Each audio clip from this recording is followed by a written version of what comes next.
Hello everyone, I'm Iason, Curator of European Weapons, here at the Royal Armouries in Leeds. And today I'm going to talk to you about the so-called Buckingham-type dagger. And this is up in arms.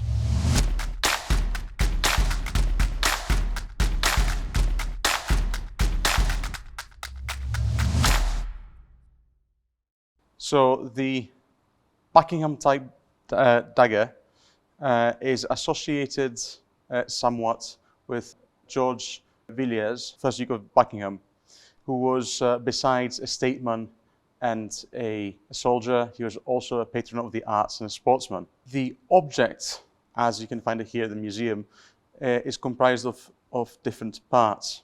Of course, you have the dagger itself, of which I'm going to tell you more in a bit.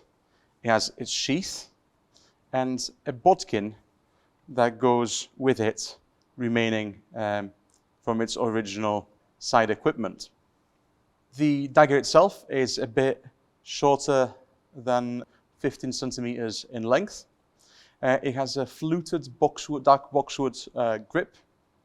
It has gorgeous silver dots decorating the guard, and the whole of the blade on both sides, as you can see here and here, is decorated with various designs.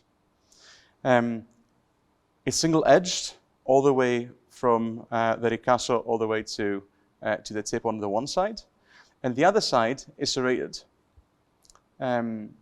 Its tip goes to a stiff, hardened, pronounced point. And as you can probably guess, it could be used for a variety of purposes, as an everyday tool, as a weapon, as something used in sport, as in hunting, and so on. When it comes to the decorations, it has a date on it, specifically saying 1628. It has a crowned head, above which an inscription says Omnia vincit amor, which is the old Virgilian love conquers all, on one side. And on the other side, the crowned head as well, you also have again the date and a floral pattern. Because the Duke of Buckingham was a favourite of both King James I and Charles I, it is likely that the crowned figure on either side is meant to be a reference to that. All of these features are usually found in daggers of the so-called Buckingham type, and there's many of them.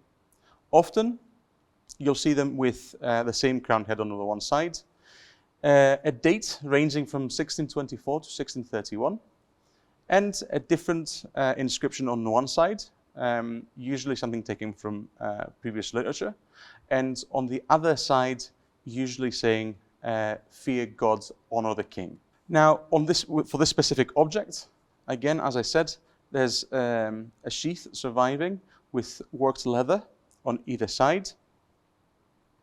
There's a main pocket on which the dagger itself would fit, and there's side pockets inside which side tools, in this case this bodkin, would fit, as well as smaller buy knives. On the back here, there's small holes through which a cord would go, so that the user of the dagger would be able to hang it through their belt. The bodkin itself here has tooled, silvered decorations in the form of dots all over the handle on both sides. Unfortunately, the buy knives do not survive. The name of the weapon, the Buckingham type, or so-called Buckingham type, comes from the fact that the dates found on these briefly coincide with the ascendancy to power of the first Duke of Buckingham, George Villiers.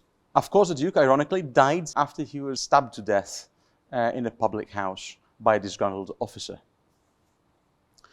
Now, we're not entirely sure if they're directly associated with the Duke of Buckingham.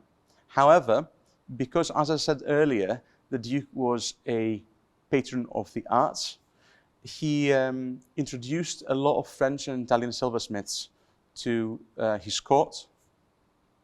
So it's very likely that the daggers of this type were created by such smiths and decorated with these wonderful silver bits for members of the gentry, or especially the aristocracy of his court, or in general of the period in early 17th century England.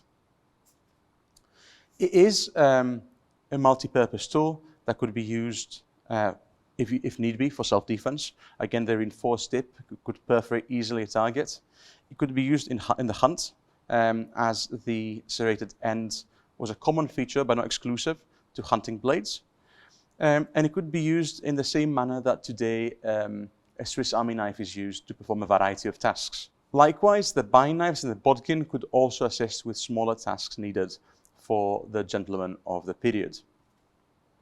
The heyday of high-end daggers and knives as accoutrements carried around on their everyday life by the gentry was the 14th to the middle of the 17th century, after which they were largely replaced by other armaments that took their place as the predominant equipment and accessories of such gentlemen. The various features and the form of the dagger are a testament to the harmonious combination of technical innovation, style, fashion, as well as the needs of the gentry in the early 17th century. Of course, as I've mentioned in the video, these particular daggers were used by the gentry or by the aristocracy of early 17th century England. Of course, the common folks would also carry daggers and knives on them for everyday tasks, as well as for self-defense, for tools, for all sorts of reasons. However, they would not be as lavishly decorated as these, and most likely they would also not feature such high design, high quality decorations, both on the blade as well as on the sheath. I chose this particular dagger today not only because I like it aesthetically and it has a potential story behind it, as it is indirectly associated with the Duke of Buckingham, but mainly because it reminds me of all these multi-purpose tools that you see more and more, not only nowadays, but during the 20th century. I like that it is a combination of all these functional features, as well as being aesthetically gorgeous. And I do like, from I don't know, call me a nerd, I do like the idea of all the different accoutrements and the blades fitting together in a single sheath. This particular dagger resides here at the National Museum of Arms and Armour in Leeds. And we do have other examples of this type as well. It can be viewed through appointment in the museum. So please do come along if you would like to see this or other daggers in the collection.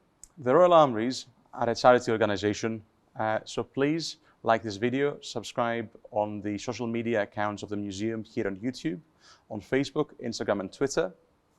And you could learn more about this particular object in the link in the description to the Royal Armouries online collections catalogue, as well as about other daggers of this type.